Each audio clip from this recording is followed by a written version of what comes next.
now gives me great pleasure to call upon Mr. Carl Wocke to address us on detecting fraud with data analytics and criminal investigations. Can you put your hands together?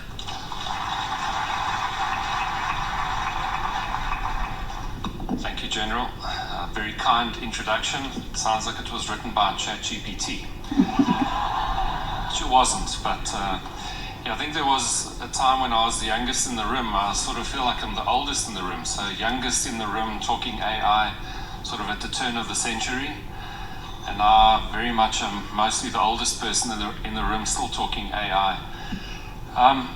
So today I'm going to take you on a bit of a sort of journey into AI. I think you all AI'd out. I think everyone's tired of it. But I think the perspectives that I'll share, hopefully, you know, there will be something useful in terms of takeaways. Just for my wife, that she knows if she sees this, there's actually people standing, sweetie. Which means just that she knows someone did come. So the approach that I'm going to suggest is, what do we do, you know, in terms of AI, the technologies? How do we fight fraud more effectively using AI approaches? So I'm going to, it's very small, my eyes are really struggling. So I'm going to take you on a journey. I'm going to talk to you about a viable approach. I'm going to talk about collaboration. I'm going to talk to you about a thing called a digital twin. I'm going to speak about your relevance, and then I just want to disclose some of the things that we are doing. So I think the important thing, on my way here this morning in the Gautrain, I actually thought of an image. The image is, you know, imagine early man, where early man would get together and talk about hunting and defense. And imagine how we would have turned out if early man literally just met and spoke about things, but they didn't collaborate. So in that sort of kinetic physical world, imagine how we would have turned out if we didn't actually physically get together and fight and hunt as a collective. And I think what's very important is we now live in a digital world, and you need to find ways not just to talk about you know, the attacks and the hunts that you go on, but to actually collaborate. So what I'm seeing out there is that we're not collaborating as effectively as what we could. So to the first point, a viable approach, I would certainly like to suggest, and I think it's defendable, that we're not necessarily winning this war. When you look at the numbers out there, when you look at the fight against things like financial crime, the numbers just keep on getting bigger and bigger. And so I'd like to suggest, you know, at the risk of being thrown out, that we're not winning. The need for collaboration when facing shared risk, I spoke about that. I'm going to talk about that and justify different approaches. I'll talk about how one can do that practically. And then a very important question that you would have is, are you still relevant? You know, we all hear that we're going to be out of jobs, AI is going to take over everything. I think if you really want to get depressed, sit and contemplate what AI could mean. However, I do believe that you're still relevant. So I'd like to, that as a takeaway today, is, are we still relevant? A very important concept to think about. And then in terms of disclosure, as the General mentioned, I am in an AI company. Everything that we're going to speak about today has been built. I'm certainly not here promoting our technology, but the things we're speaking about today are real. The approaches are real, so that's very important. So how many of you, and I actually did this once in Australia, I said, how many of you have not put up your hands today? And everyone, a lot of people put up their hands, and I said, well, you have now. So I won't do that. What's very important, I would actually ask the question, you know, how many of you feel you're going to wait and see what happens in AI? You know, there's nothing urgent. Let's see how things go. I don't need to be an early adopter. The reality is you might not be interested in AI, but it certainly is interested in you. So I think that's a key takeaway as well, is that you cannot afford not to have a position on AI. You're no longer an innocent bystander. You are involved. You're either going to be a victim or you're going to be a beneficiary. And that's a very important statement around our journey with AI going forward. If you look, I think ChatGPT came out in October 2022, and our world has changed. Everything has changed. I was speaking to my team last week about a thing called Nano Banana. I don't know if any of you have seen that. Go and Google Nano Banana. It's a AI imaging type system which can basically change me into Brad Pitt and get him to sound. My wife's gonna like that. Get the speech to sound like him. So the truth around images is now being taken away. I can generate any image, any situation with anybody. So AI, a sort of key thing to think about is you are not able to stand back and wait. AI is very, very interested in you. So fraud's growing.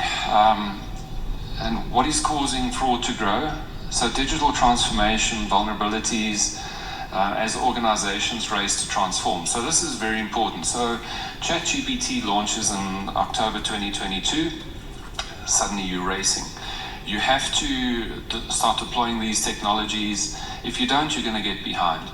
So what that does is, if you're transforming really, really quickly, you're going to do things, I suppose, a little less carefully, and errors start to creep in, vulnerabilities start to creep in.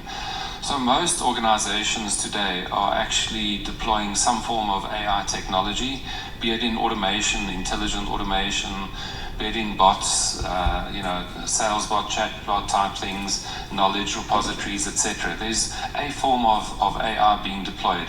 But with that, you generate vulnerabilities. So I think the reason for fraud growing, those vulnerabilities are also being exploited.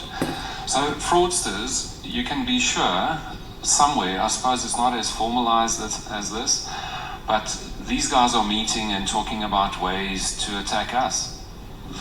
They are not opportunists, in terms of their attitude. They are actively hunting you.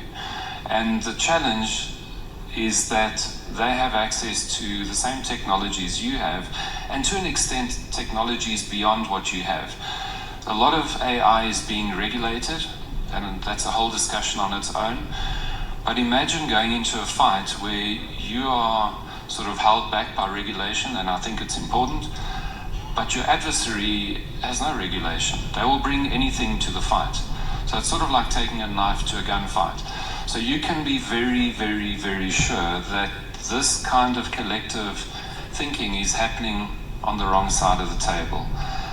So fraudsters have access to all the cool technologies that you guys see. Then the next component is around expert shortage. And that's a discussion that I'll talk you through in a moment.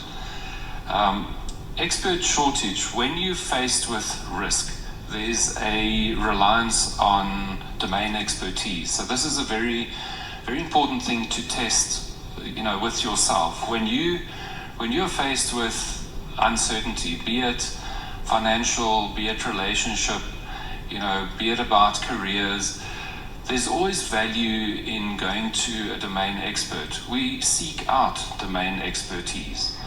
So when you're looking at financial crime, why does financial crime exist? Because of uncertainty. We're unsure about this transaction. The challenge that traditional AI technologies or any technologies have, is that when you're in a fast-changing risk environment, just waiting for the flash to go off. It shocks me every time, sorry. Go away. No. So when you're faced with risk and uncertainty, you have risk and uncertainty because you haven't got sufficient data to have figured something out. And we've got extensive experience in areas of uncertainty, and that's where your relevance is important. That's where your relevance lives. So a takeaway, and I'll just mention takeaway points because we go to lunch next. A takeaway point is that am I relevant in this AI landscape? And a very good way to understand where that relevance is where there's uncertainty. Where would I want to ask Carl something? Or, where would I want to ask a Malcolm something? I have a moment of uncertainty. I'm about to look at a new customer. I'm processing a transaction. Just not sure. Something doesn't feel right. That's where your relevance plays a role. So there's a shortage around expertise. So you'll find, in this room we've got domain expertise, out of all the different financial environments. There's a shortage around that skill. There's a need to mobilize that skill, but there's a shortage around that skill. So criminals, the last point which I've made already, criminals collaborate. So you'll see within the dark web, which is what one of our earlier speakers spoke about, you've got different levels. You've got stealing, you've got validating, you've got monetization. There is economies running there.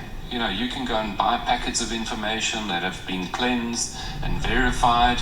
You can spend $150 and pick up a complete profile with credit cards, etc. These are not opportunistic people who are waiting for you to make a mistake. They are actively coming after you using the technologies that you are trying to defend yourself with.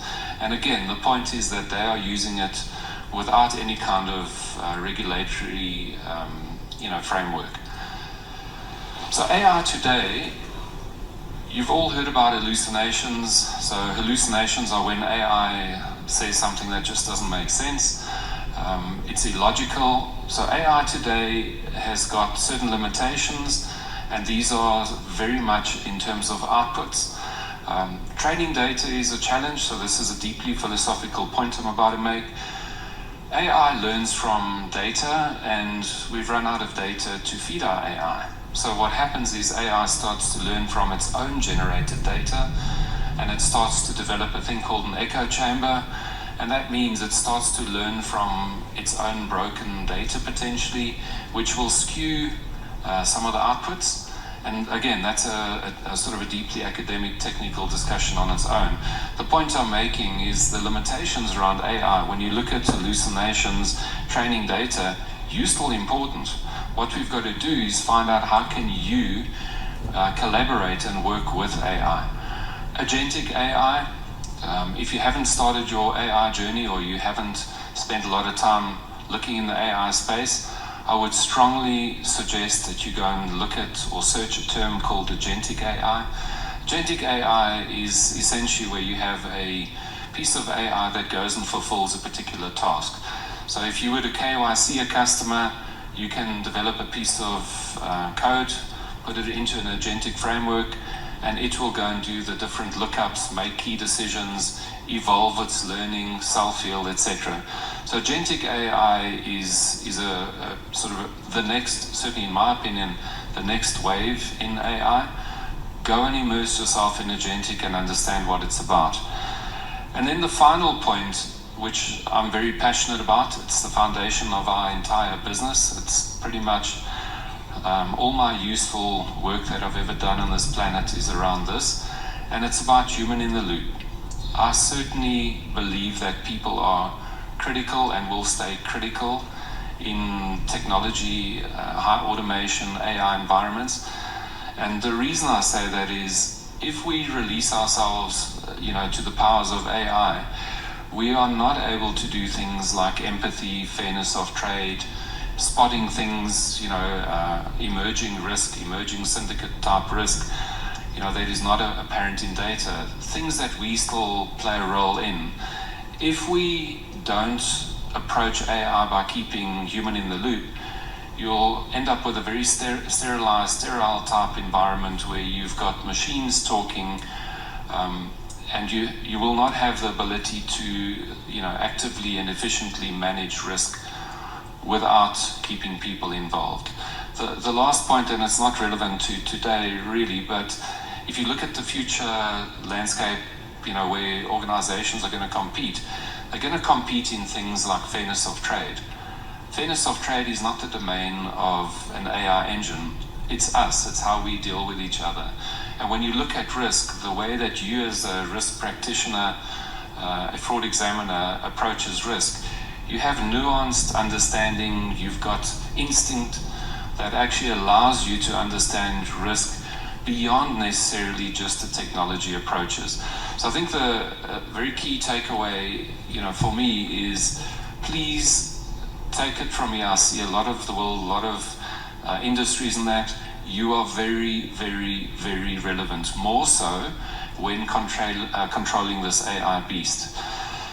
So are we still relevant? Done enough on that. You're relevant.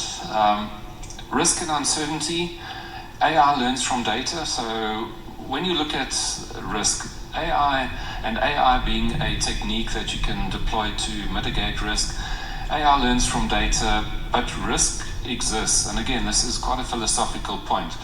Risk exists because we've got incomplete data. So I'll give you an example. So if you trying to understand a catastrophic event like a rocket launch that didn't go well, you rely on experts to give you insights around a potential failure. If you rely on historical data, there aren't a lot of failures of rocket launches. You've got experts that are needed to pre-warn you about a catastrophic outcome. So any environment, it's a risk statement. I think you would want to know, why am I still relevant? Any environment where there's still uncertainty, we're about to onboard a customer, we're about to do a proposal, we're about to pay a supplier. Any area where you think, I'm not sure there is something potentially risky here, any area like that, that's where you're relevant. It's by definition, sort of the definition then of risk, incomplete data. The human brain, I love the human brain. I'd love to sort of believe that we'll never decode it. But the human brain is really good at pattern recognition. It fills gaps in data. That's what it does. You see things that no one else sees. So all of us have got friends that, are particularly adept at certain things. They see things, or they have got expertise that I don't have. They've got opinions that I don't have. So I think celebrating the individuality of us, being experts in different areas, is very important as a foundation. I'm going to talk to you about how this can be used within AI in moments, if you're wondering. So situations with high risk have high reliance on experts. We are fortunate enough to do business with a number of our tier 1 banks, and in those environments you'll see AI engines that manage transactions, they're monitoring transactions, and there's a moment where a transaction becomes what they refer to as an alert. That alert has got to be adjudicated by experts, and there is no bank on this planet that we know of that doesn't have this problem, where you've deployed these ultra technologies, you generate this thing called an alert. This alert is now going to be adjudicated. That is a bottleneck, and that is an area where you are highly relevant. But the bottleneck means that there are hundreds of thousands or hundreds of millions of these transactions globally that are alerted, and we need access to experts. I'm now going to talk or in a couple of slides around how we can actually leverage that expertise into AI. So the expertise gap is there because there's a thing called data lag. And I've mentioned that in terms of risk. Risk happens because we don't know sort of something as complete, so we don't understand something. And when you look at the nature of AI risk and criminal activity, these criminal elements and syndicates are constantly trying to find ways to outsmart you, do something new, do something you haven't seen before. So that results in what we refer to as a data lag. That means that something happens, and before we can validate it, we need enough examples of it, and that's the data lag. What happens with the human expert is they pick up on that data lag faster than what your AI or your data science technologies do.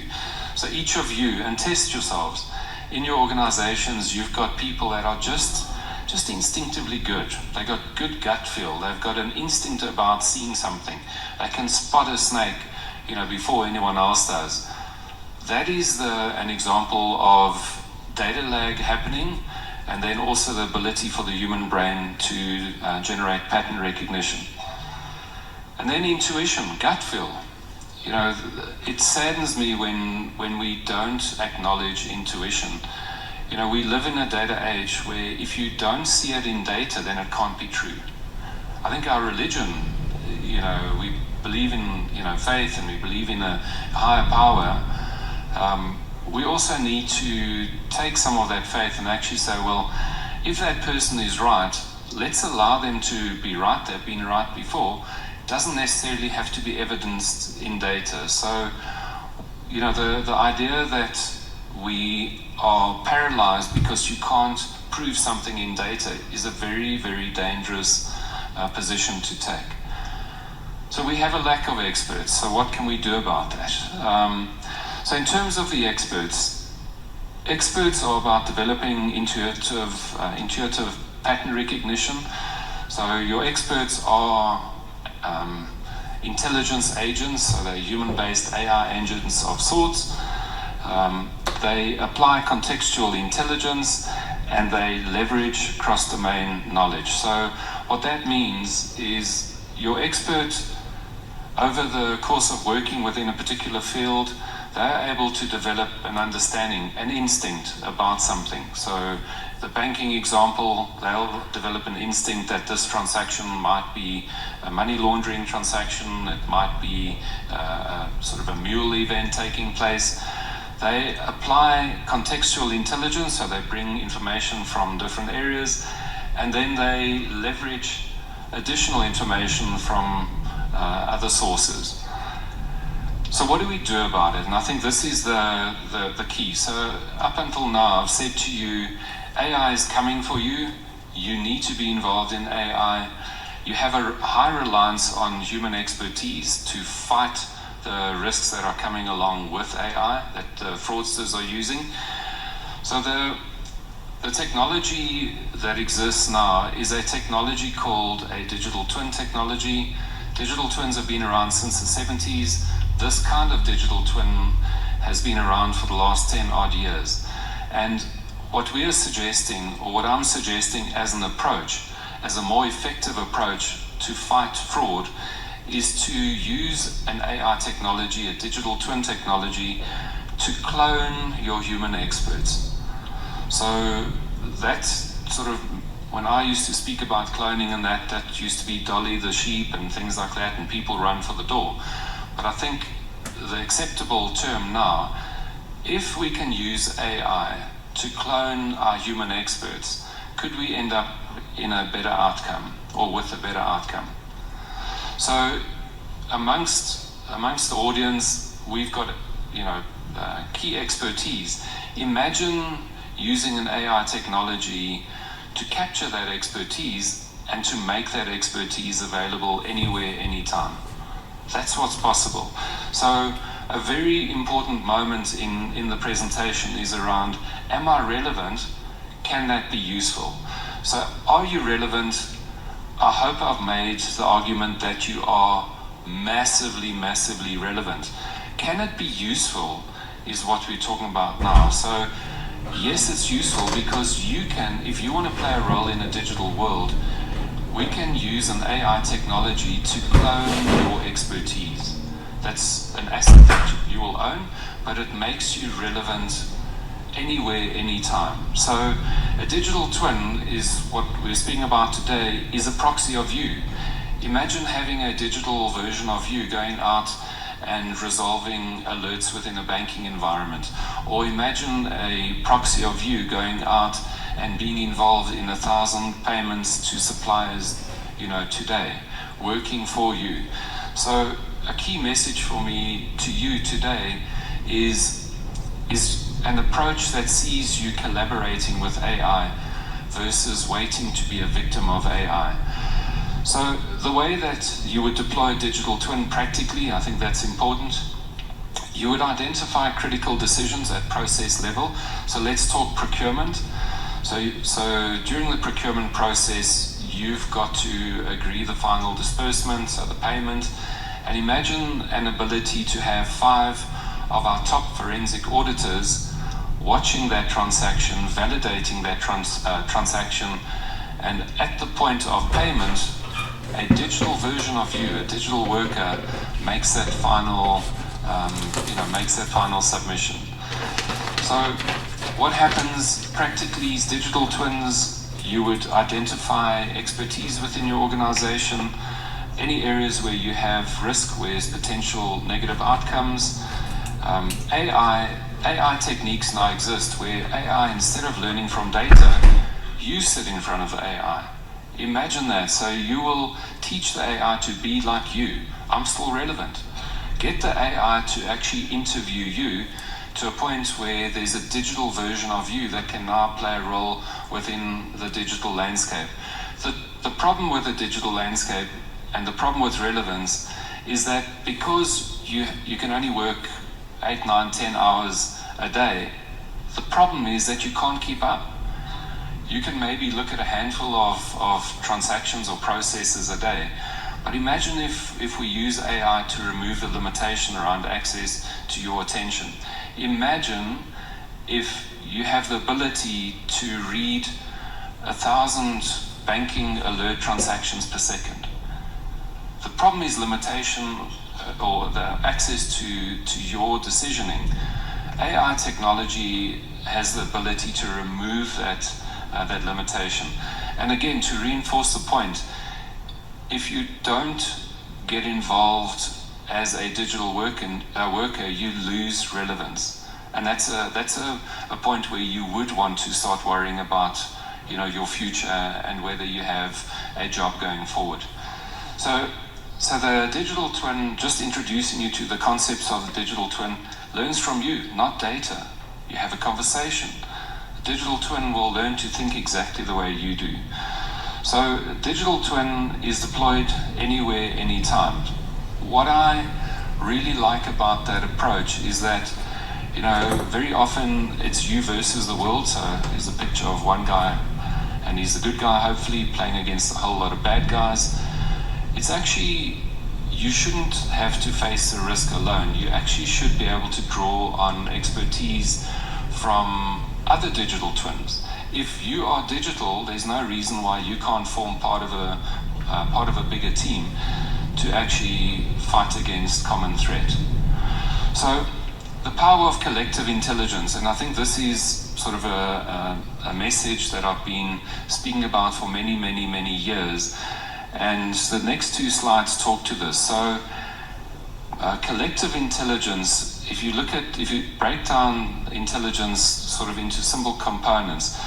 So digital twins with individual protection, each institution's AI digital twins can provide expert fraud detection. So what's possible with AI techniques now is that if you're a forensic auditor, a forensic expert, you are able to create a digital version of yourself, and you can then make that digital version of yourself available to your organization. Imagine that. So imagine you're a sort of someone who works in distressed risk or distressed sort of financial situations in your environment, in your organization. Imagine having the ability that a digital version of you can go and look at what happens at the KYC point, when you're onboarding customers. So I think as a digital version of yourself, you become mobile anywhere in the organization. This is critical. So, when you look at processes in an organization, they're cross-functional, they move across functions. Intelligence should also be shared at a cross-functional level. And then the second point is around shared intelligence. So imagine the ability to create environments where you share in the organization at a cross-functional level, but you also start to share outside of the organization with co-collaborators in terms of fighting risk. And then systemic resilience, so a network effect creates an intelligence ecosystem that evolves faster than the fraudster. So a project that we've worked on has been where we looked at a collective of 12,000 banks, and we proposed an approach where the banks would form this collective and share intelligence between the banks. So when you attack one bank in South America, as an example, you are going to be supported, or when you attack, when I'm attacked as a bank in South America, I'll be supported by 12,000 banks around the world. So I think it goes back to my earlier statement that when you are looking to survive a digital world, this fast-changing, scary digital world, go back to the original statement where I said, if you are, having campfire discussions around how you protect your village or how you go hunting, but you never work collaboratively, then I think the outcome for you in a digital landscape is going to be dire. For all of us, we're all involved. So I think the critical way to approach this is that, and the previous speaker mentioned this as well, collaboration. How do we collaborate? Get digital. So this is a sort of a practical example of what a ecosystem could look like. Basically what you have, imagine a world where you've got the ability to draw on expertise from anywhere around the world. So this is sort of a small profile, it's my personal profile. But with this digital twin approach, I can draw on expertise from anywhere around the world. Imagine that. So imagine if again, I'll use the bank as an example. Imagine if banks in South Africa are able to leverage expertise from law enforcement. To put you on the spot, General, sorry. But the ability to harness AI so that you've got the top forensics expertise out of a DPCI or Hawks type environment, that's possible. And I think if this is possible, we need to rethink the way we look at risk. Risk is not a fight that you have on your own. Risk is an obligation for you to beat the risk. It's an obligation for me to be involved with you beating that risk. And again, a takeaway for you today, what's very important, is that this is possible. I've got 10 minutes left, sorry. So collective intelligence, and I think this is my final or second last slide. So collective intelligence model, what is a practical example? So you identify threats. So imagine I'm ABC Bank, I see I'm being hit by a certain kind of threat. You basically build digital twin expertise around that.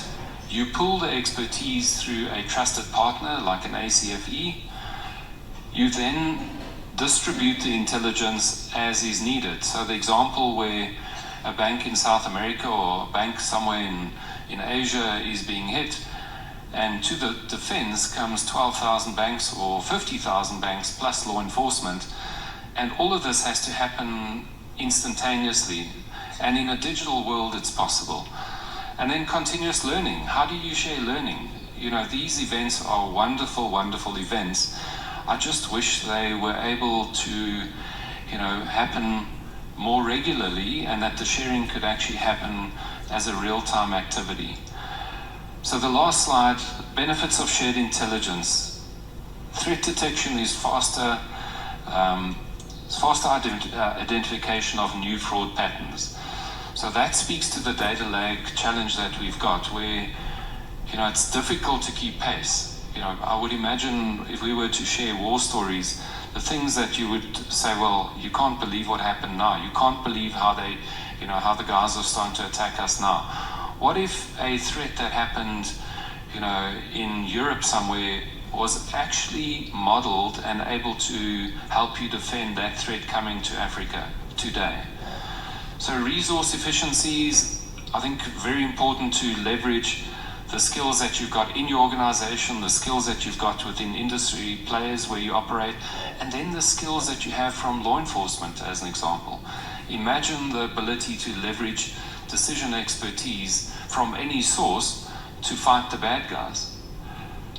So knowledge retention, I think what's important, and this is just from experience, we speak to a lot of organizations where the threat of lost knowledge, institutional knowledge is real. So the sad thing, and this was sort of where my journey with AI started, the sad thing is that, as you get older, I hope it's happening to me, you get cleverer. And when that skill leaves the organization, it's lost. And that's devastating. We see very large global organizations, that success hinges on a handful of people. Using AI techniques, you're able to capture that. And again, an important point about AI should not be about replacing.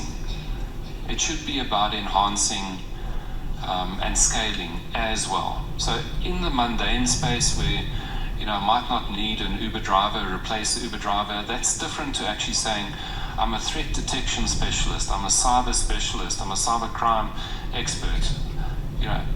We should not use AI just to simply move you out the way, because that's when the risk comes. You can't just simply move these skills, especially your skills, out of the way. And then continuous protection, 24/7. The bad guys are mobilizing. Their game is 24/7, doesn't sleep. They're mobilizing technologies that you are using against them.